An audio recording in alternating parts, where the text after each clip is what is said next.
네, 삼성전자 주가 회복이 어려운 건 일단은 사는 주체가 없는 것 같아요. 그 앞에 모두에도 말씀드렸지만 외국인이 우리나라 증시를 파는 게 아니라 삼성전자를 판다고 할 정도로 22조가 넘는 돈을 계속 팔았거든요. 그러니까 사는 주체가 없으니까 판 물량만, 매도 물량만 계속 나오니까 주가가 떨어지고 있는 거고요. 삼성전자는 하이닉스랑 지금 안타깝게도 아직 포지션 차이가 엄청나게 나는 게 HBM의 전체 매출에서 차지하는 비중 때문이고요. SK 하이닉스는 작년 3분기, 아마 4분기에는 더 넘을 것 같은데요.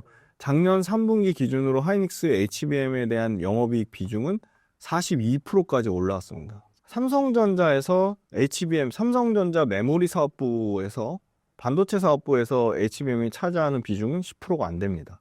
8% 정도 수준으로 알고 있어요. 극명하게 차이 나죠. 5배 차이 나죠. 그래서 삼성전자는 HBM의 수혜를 못 받을 뿐만 아니라 HBM으로 이익을 많이 못 내고 있으니까 당연히 하이닉스하고 차이가 많이 나는 거고요. 삼성전자 그러면 2025년도에는 HBM이 얼마나 늘어날 거냐? 삼성전자가 보는 거는 대략 HBM이 전체에서 차지하는 영업이익에서 차지하는 비중은 20% 정도로 보더라고요. 근데 8%에서 20%면 거의 2배 늘어나는 거잖아요. 근데도 하이닉스하고 격차가 안 줄어든다는 거죠. 하이닉스는 올해 2025년도에 당장 1분기만 돼도 HBM이 전체 하이닉스 반도체에서 차지하는 영업이익 비중이 대략 50%까지 확보될 것으로 보여요. 그러면 연말까지 가면 어떻게 되냐? 이게 57%에서 60%까지는 충분히 가능하다고 보고 있어요. 근데 HBM이 첫 번째는 일반 D램 범용 메모리 반도체 파는 것보다 가격이 최소 2배에서 많게는 3배까지 비싸요. 그러니까 비싼 걸 더 많이 파니까 마진도 당연히 더 좋아요. 그러니까 일반 D램 파는 거는 마진이 14%에서 16% 나오는데 HBM 파는 거는 거의 독점으로 파니까 마진이 50%예요. 그러니까 이익이 삼성전자가 D램 반도체 아무리 많이 잘 팔았다 치든 D램 반도체 잘 팔 수도 없죠. 왜냐면 D램 수요가 너무 안 좋으니까. 그런데 D램 반도체 아무리 잘 팔아도 비싼 HBM 잘 파는 하이닉스 도저히 따라갈 수가 없는 거예요. 그럼 삼성전자가 앞으로 회복되려면 세 가지: 휴대폰, 서버, PC거든요. 먼저 휴대폰 보면 스마트폰의 출하량은 계속 감소하고 있습니다. 엄청 획기적으로 킬러 어플리케이션이 나오지 않는 한 스마트폰 쉽게 바꾸지 않을 것 같아요. 앞으로도. 아니면 AI가 장착돼가지고 완전히 AI로 어플리케이션이 엄청난 획기적인 변화가 생겨가지고 사람들이 다 AI 폰 쓰겠다고 하면 그때 스마트폰 바뀌겠죠. 근데 그게 시간이 좀 걸릴 것 같아요. 그럼 스마트폰 바뀌는 수율이 녹록치 않아요. PC는 더 안 바꿔요, 스마트폰보다. 그죠? PC 주변에 뭐 바꾸나요? 윈도우 업그레이드 정도 하겠죠. PC 자체를 바꾸지 않잖아요. PC도 쉽지 않아요. 그 다음에 서버는 이미 2, 3년 동안 많이 바꿨어요. 그러니까 올해 또 엄청 드라마틱하게 바꾸지 않는 거죠. 그래서 범용 메모리 반도체의 가격이 DDR4 같은 경우는 최근에 28%까지 하락했고요. DDR5는 그나마 선방해서 10% 하락했습니다. 삼성전자 입장에서 DDR4가 전부 DDR5로 다 바뀌면 돼요. 근데 굳이 비싸게 DDR5를 아직 다 안 쓰는 거죠. 그것도 시간이 필요하고요. 고객사들이 트럼프 2기에 엄청난 관세 때린데 그래서 재고를 그렇게 공격적으로 안 쌓은 거예요. 보수적으로 재고 정책을 쌓고 있어서 D램 반도체, 낸드 반도체 모두 부진한 거예요. 그러니까 그나마 D램보다 잘 버텼던 낸드가 가격이 안 떨어졌는데 낸드가 QOQ 전 분기 대비 계속 가격이 빠지기 시작해요. 그러니까 언제까지 빠질 거냐? 아까 처음에 말씀드렸듯이 반도체 업계에서 보는 3분기까지는 가격이 그렇게 회복이 안 될 것 같아요.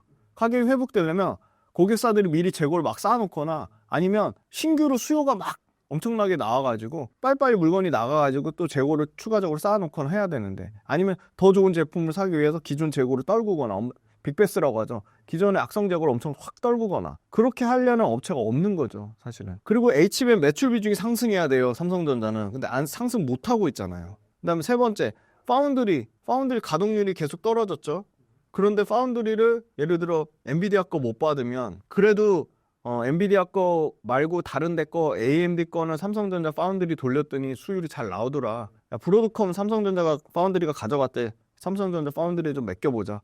이런 얘기가 그렇게 막 드라마틱하게 나오지 않는 거예요. 근데 가능성은 있어요. 왜냐? 엔비디아 그거를 가져가는 TSMC가 어떻죠? 완전 지금 TSMC한테 죄다 맡겨가지고 대기표 들고 기다려야 되는 상황이거든요. 원래 TSMC의 주 고객은 애플이잖아요. 근데 지금 급격하게 엔비디아가 치고 올라오면서 엔비디아 애플 물량 쳐내기도 지금 너무 바쁜 거예요. 심지어 TSMC에 테슬라도 요구하죠. 구글도 요구하죠. 메타도 요구하죠.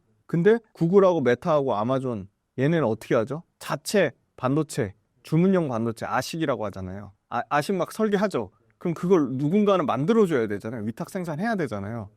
근데 그 많은 물량을 아무리 TSMC가 매년 뭐 캐파를 50%씩 늘려도 다 못 쳐내는 거죠. 그러니까 이제 울며 겨자 먹기로 TSMC 마냥 못 기다리니까 삼성전자 파운드리에 넘어오는 물량이 있을 텐데, 근데 그게 파운드리로 생각해보면 넘어올 것 같은데 삼성전자 파운드리 가동률 안 나온다며, 분량 많다며 생각보다 드라마틱하게 나오지 않는 거예요. 근데 그 부분은 조금 그래도 개선 여지는 있어 보여요.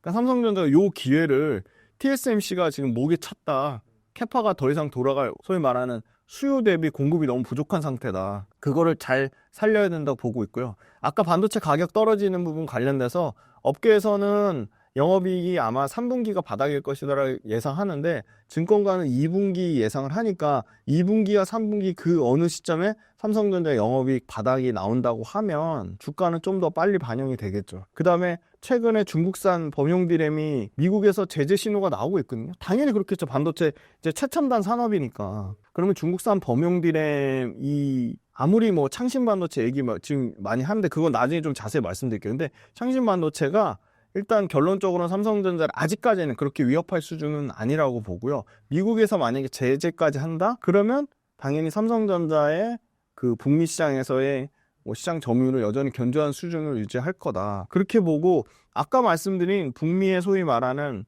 그 업체들 빅테크를 포함해서 대부분 이제 다 자체 AI 가속기를 탑재하려고 하거든요. 그럼 그 엄청나게 쏟아지는 AI 자체 가속기 물량을 누군가는 받아서 해야 되기 때문에 당연히 그 삼성전자한테도 아직은 기회가 있다. 그리고 이제 결국은 디램 웨이퍼, 일반 웨이퍼 시장을 완전히 잠식할 엔비디아 신모델 B300, 이게 만약에 내년에 하반기에 공급이 되면 일반 디램도 자연 감산이 되기 때문에, 이 B300 생산하기 위해서 일반 디램에 그걸 하기 때문에 공급을 확 줄여버리기 때문에 업황 회복 가능성은 있다고 보고요.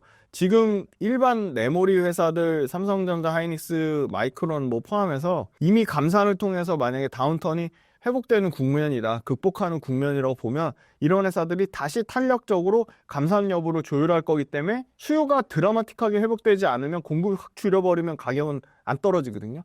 지금 수요가 드라마틱하게 회복되지 않는 국면에서 공급을 탄력적으로 감산 가능성을 높여가지고 가격을 더 떨어뜨리지 않으려는 다른 메모리 반도체 업체들의 그 방향성을 우리는 기대해 볼 수 있겠다, 그렇게 보고 있습니다.